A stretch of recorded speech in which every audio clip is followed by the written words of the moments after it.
and welcome back to Rumor Has It Official. Let's get straight into talking about 90 Day Fiance Happily Ever After. This is season 6, episode 4. Episode 4, and the title of this episode is Damage Control. In this video, we're going to be talking all about Mike and Natalie. Before we get started, go ahead and do me a big favor and give this video a big thumbs up, share it with a friend, subscribe, plus hit that bell so you'll be notified on all future uploads coming up this week. So let's go ahead and get straight into it. And I have my handy dandy phone here. I'm going to be reading from my notes here on my phone so that way I can stay on track, be on topic, and get all the points out that I want to get out about this episode here. So let's go ahead and get straight into it. Now, Mike left Natalie at the hotel, okay, because he couldn't take the heat, and that is not okay. That is not okay that this man left this woman at the hotel. I don't care how upset you were about a conversation, maybe needing to step outside for a few. Okay, but leaving your wife by herself at the hotel basically left her in the hands of production to basically take care of her and deal with her. Okay. Now, I do believe that there is a time and a place for everything, and Natalie could have saved that conversation for another time and should have brought that conversation up later, but not this man's birthday, especially if this crap is something that he's already heard before. Like, come on, Natalie, you couldn't wait to after somebody's birthday to bring that up. So I get as well, I would be very hot too, especially if it's not something that recently happened, to which we later find out that it's not something that recently happened. It's old news. Before they got married, girl, you done already said I do. So you should have left that at the altar, at the farm, on the farm, by the pond. You should have left that there. Like I said, the subject is old and happened before they got married, so it's time to either let it go or move on. The next morning, Natalie leaves the hotel and heads back to Squim to talk to Mike. Now, how did Mike get home is my question, because Natalie's sitting up here rolling up in Mike's truck. So how he took an Uber home from Seattle, Washington to Squim?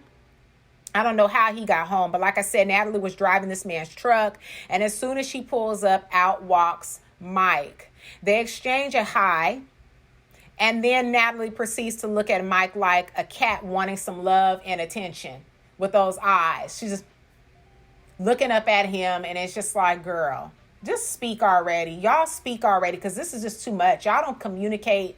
Y'all don't know what y'all doing. I don't even know what's going on. Y'all don't know what y'all doing, and we don't know what you're doing. As the viewers, we don't have a clue as to what is going on in this relationship. All we know is it's like it was over before it even began, and it's time for y'all to just go y'all separate ways. Now, Mike says that he left because he didn't like the conversation, okay? And Natalie wants Mike to apologize, but he says no, he's not going to. Mike tells the producer that Natalie just keeps bringing up old stuff, and she needs to let it go and move on. Mike feels that Natalie needs to apologize, so she does. And she says something along the lines that she feels as though she's always the one taking the high road. But you always starting stuff too. You be starting stuff too. Whether it's valid or not, you bringing it up. Whether it's old or not, you bringing it up. So you do certain stuff to pick at him too. So it's both of them. I'm not picking nobody's side. It's both of them. Now, in a couple of days, Mike and Natalie will be going to spend Thanksgiving at Mike's mom's house. This should be interesting. Mike says that he's kind of nervous because his mom is privy to all the bad times he and Natalie share. Now, Mike ends up FaceTiming his mom in the next scene, and his mom, she says that she's very excited to see her son. Now, his mother knows that Natalie is coming as well, but I feel like she's really excited. She's really only excited to see him because when he's like, are you excited to have both of us there? You know, she's like, yeah, I'm excited. But she's really just excited to see her son. His mother knows that Natalie doesn't eat poultry and is inviting them to her home, but doesn't want to be accommodating to one of her guests, which so happens to be her daughter-in-law. So that's like disrespectful. Don't invite me to my home. You know I don't eat something and you don't have nothing there. It's like, oh, well. Or to at least inform a person like, I don't know what she likes. She might want to bring her own dish, and then I'll have the sides or whatever, other things for her to have, dessert or whatever. But like, be accommodating. If you're inviting somebody over to your home, so nasty, so rude. Okay, she says that there's a river. This is what got me. She said there's a river down the road and we can get something out of there for her. I wouldn't be going anywhere. I wouldn't be going to this woman's house first off a jump because she tried to stop the wedding. She tried to send somebody in to sabotage that wedding. That alone is where I don't even trust you. I'm not going to sit up in this woman's house, because the first meeting that she had with Natalie, when she came down there to meet Natalie and see her son, she was very cordial. Very cordial. And to me, it seemed as though Natalie had a good impression on her. Natalie even kind of got teary and said she wished that she wouldn't go because she feels like it helped Mike to open up and then be able to have certain conversations that they were pushing under the rug. So from my understanding, it's always been somewhat cordial and pleasant. So then for her to be like, go behind folks' back and trying to get Tamara to sabotage a wedding and to object to a wedding is just very sneaky. So you a snake, and I would not be sitting at your table, because I don't know what you would try to do, what you would try to maybe put in my food. I can't even trust you. So if I was Natalie, Mike, you can go by yourself, but I won't be going. I'd rather stay here on the farm and have Thanksgiving dinner with Uncle Bo and Tamara than to be going there sitting up with your mama and she a whole snake and I don't even trust her. That's just me. Comment down below your thoughts. Now, when Mike wanted to know from his mom, will she be on her best behavior? She says probably not. So you basically are that desperate to go to your mama's if you know that this might not end well and your mama's probably not going to be on her best behavior. Why would you want to take your wife, somebody that you love, to be basically set up? Why would you want to set your wife up like that? Stay home. As a newlywed couple, make your own Thanksgiving meal. But see, no, he want to go to his mama's and eat all that stuff that she told him that she was cooking. He don't want to eat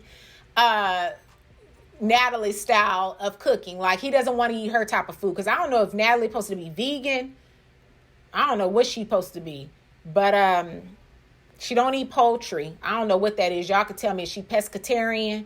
I don't know. Y'all, if anybody know what's going on with Natalie and her whole little setup. But yeah, this is crazy to me. I don't know. I feel like I wouldn't set up my significant other if I knew that there was some tension there. I think what I would be striving to do is create some peace there after Natalie found out at the reunion that the mama tried to have Tamara sabotage the wedding. I think that there should have been a talk about that. Not just acting like nothing happened. And then what gets me is how Mike sit up there and says, you know, my mom, she doesn't have a problem with you. Obviously she does. If she was trying to override your decision on continuing to go forth with the wedding and continue to marry Natalie, obviously she does have some problems with Natalie. So why would I feel comfortable sitting up breaking bread at your dinner table? Why would I feel comfortable doing that? So I'm very curious to know your thoughts on Mike and Natalie in this episode. And I'm very curious to see how this Thanksgiving dinner is going to go. What's really going to go down? Because I felt like I said, if I was Natalie, I wouldn't even set myself up to go to this dinner. It's just not going to be a good turnout. You know, if we can't sit down and break bread with one another and be cordial, you ain't got to like me, but be cordial and respect me as a human being, then I can't sit down and have no dinner with you.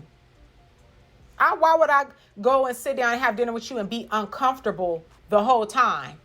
So this was 90 Day Fiance, Happily Ever After, Season 6, Episode 4. Again, the title of this episode was Damage Control. In this video, we talked all about Mike, Natalie, and his mama that says she's not going to be on her good behavior. Probably not going to be on good behavior. That's what she said. So comment down below your thoughts on this episode with this couple. Give this video a big thumbs up, share, subscribe, plus hit that bell so you'll be notified on future uploads that I will be bringing out this week. And as always, I look forward to talking to you in that comment section down below and seeing you in the next video. Peace.